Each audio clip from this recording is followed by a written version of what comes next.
pessoal, eu sou a Larissa, estudante de letras e professora de inglês, e hoje a gente vai falar um pouquinho sobre a obra Viagem ao Centro da Terra. Bom, essa obra ela foi escrita por Júlio Verne em 1864 e essa obra vai contar a história de três personagens principais. O primeiro é o professor de mineralogia Otto Lidenbrock, depois vem o seu sobrinho Axel e por último vem o guia das montanhas Hans. Basicamente são esses os personagens que a gente vai ver durante a história inteira.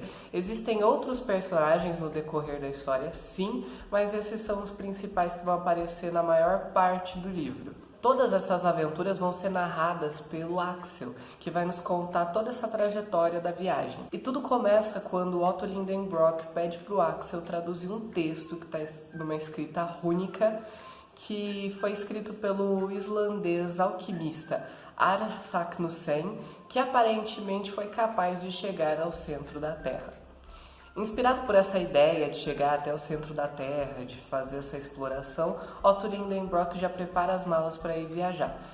O seu sobrinho Axel, por outro lado, não parece tão empolgado porque ele acha essa ideia impossível, já que, de acordo com os cientistas, quanto mais perto do centro da Terra você fica, mais quente fica e não é capaz de nenhuma vida sobreviver numa temperatura tão alta. Mas o Axel ele acaba sendo forçado pelo tio para viajar até a Islândia para eles descerem o Monte Snæfell, que é um vulcão extinto, que seria a possível entrada para essa viagem ao centro da Terra. E eles contratam também o guia das montanhas Hans, que vai acompanhar eles durante todo esse percurso. E assim, descendo pelo Snæfell, eles começam a grande aventura deles, que vai começar a contradizer a ciência do século XIX e até mesmo a ciência atual, pois eles acabam encontrando criaturas extintas como os dinossauros, uma floresta de cogumelos gigantes e também um vasto mar que eles acabam sendo obrigados a navegar. Durante toda essa narrativa é fácil perceber que cada personagem tem o seu jeito de ver o mundo e o seu jeito de criar essas experiências durante essa aventura. O Otto Lidenbrock ele está tão empolgado com essa ideia de viajar ao centro da Terra que ele ignora um pouco os lados científicos, mesmo ele sendo um professor de mineralogia. Então ele acaba seguindo muito os seus impulsos e os seus desejos durante a viagem.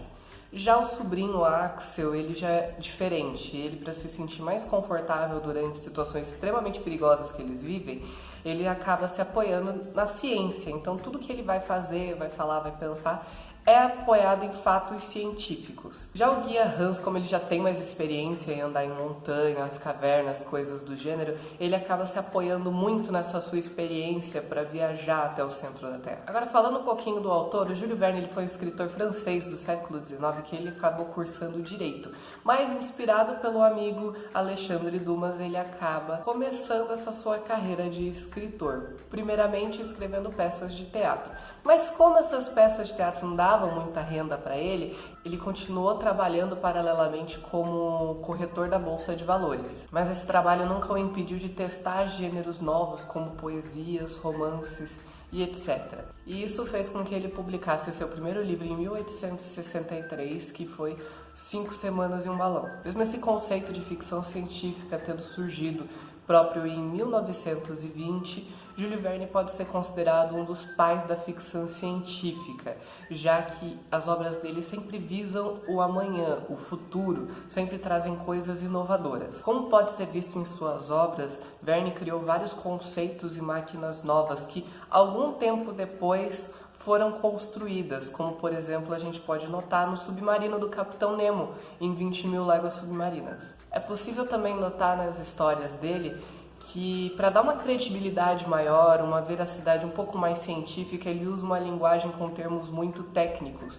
que às vezes para um leitor comum acaba ficando um pouco difícil de acompanhar. Como por exemplo, no Viagem ao Centro da Terra a gente tem muitos termos de rochas, equipamentos, que muitas vezes o leitor não está acostumado a ouvir ou saber exatamente o que é, precisando às vezes consultar um dicionário ou até mesmo o Google para entender o que está acontecendo na história. Fazendo com que a obra pareça mais um relato científico, Verne ele faz com que o leitor saia da sua própria realidade para entrar nessa realidade que o Verne está propondo.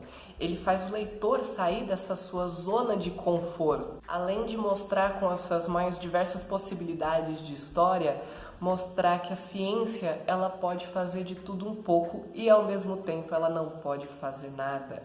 Né? Ela sabe de tudo um pouco e ao mesmo tempo ela não sabe de nada. Como pode ser visto nos personagens Axel e Otto Lindenbrock, na qual Axel sempre tenta se basear em fatos científicos para poder conseguir viajar até o centro da Terra, mas na verdade ele sempre acaba sendo derrubado pelo Lindenbrock com seu instinto e a sua vontade de chegar até o objetivo, mostrando que a ciência muitas vezes ela pode estar errada, como é mostrado várias e várias vezes durante o livro. Bom pessoal, foi isso por hoje, eu espero que vocês tenham gostado. Se vocês gostaram, não deixa de curtir e compartilhar. E se você já leu o livro, qual foi a sua impressão do livro? Deixa aqui nos comentários para eu saber, tá bom? Foi isso por hoje e até mais. Tchau!